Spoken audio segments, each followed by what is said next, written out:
ગીર સોમનાથના કોડીનારમાં ખેડૂતોને મુશ્કેલી વેઠવાનો વારો આવ્યો છે। ખેતરમાં વરસાદી પાણી ભરાઈ જતાની સાથે જ તેમના તમામ પાક પલળી ગયા છે।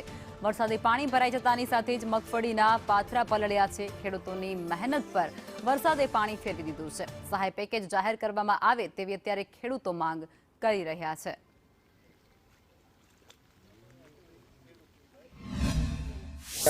અત્યારે છે જે પરિસ્થિતિ સામે જ છે।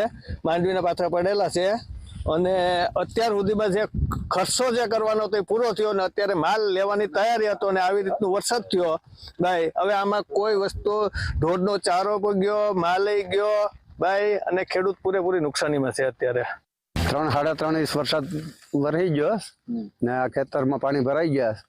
હવે ખેડૂતોને તો આ બધું નુકસાની વેઠવાનો વારો આવ્યો।